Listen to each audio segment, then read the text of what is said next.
Welcome back again. I'm John Shepkov. Many a times I receive calls and questions, and they say this: John, my lender or my bank on my credit card or my auto loan or my student loan or my line of credit, you name it, they offer me a grace period, and they say, you've been such a great person, we're going to give you a 30-day, a 60-day grace period.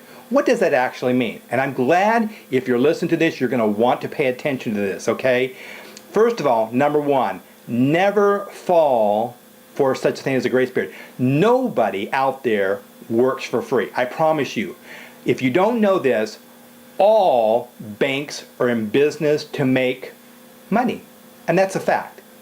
So when a bank says, I'm going to give you a 30 or 60-day grace period because you're such a great person, or Christmas is coming up and you know what, we're going to give you a 30-day grace period. No.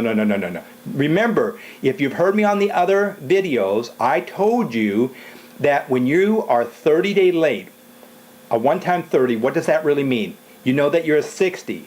If you happen to be a 60, that's a 90. If it's a 90, it's a 120, 120 to 160. Okay, so what am I trying to tell you? I'm trying to tell you this. Anytime a bank offers you a grace period and you don't pay, they will add 5 times of the interest on to that payment.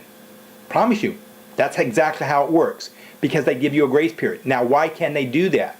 Well, first of all, when you sign on the dotted line that you would pay the credit card, the APR and so forth, you allow what's called front loading, which is called the effective interest rate. And you know that effective interest rate is front loading, because that's what puts on top of the card or the auto or the student loan, you name it, it's all the same. Multiply it by 3, what equates as a real estate loan, remember? So if you had a 5%, that's 15%. But the effective interest rate on the credit card, you're paying about 87%. I promise you, you're paying a tremendous amount. The average person on credit cards takes over 25 years. They never see the end of the tunnel. They keep paying over and over and over and over. I've had so many clients that have been paying on a line of credit. I'm not pulling your leg when I told you this. Is they started out with, I think it was something like $10,000. They paid over 10 years. Now 10 years, mind you, you thought they would have put a dent into this thing. Guess how much they owed in 10 years? That's right, they owed close to $17,000. Now why? Well, first of all, they made what's called the minimum payment. Some knucklehead out there, loan office or whatever, and this is a line of credit to them, say, oh, don't worry about it, just make the minimum payment.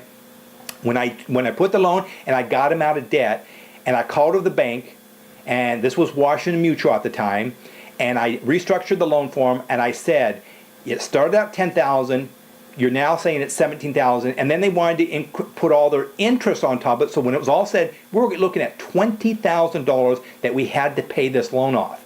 Because remember, the clock doesn't stop ticking just because you make your payment. They made the minimum payment, it was close to $20,000. They argued, we argued and fight, and I kept going backwards. I said, no, you did this to them.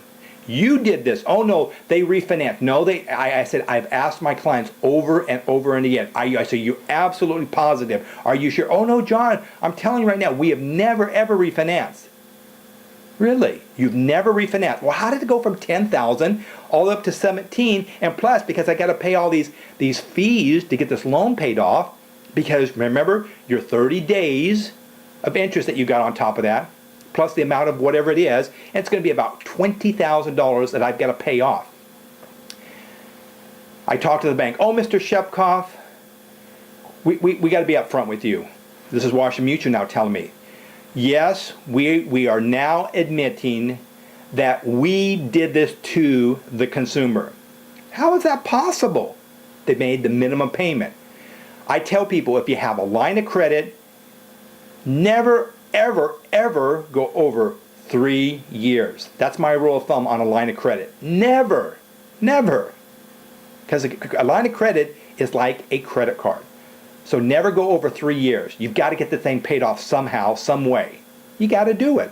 Because remember, you're paying effective interest rate, 87%. I don't care if it is a 5%. It is not a 5%. You and I both know that now. It's a 15%. And then you got what's called effective interest rate, and you've got that compound, you've got that front loading going on, which equals about 87%.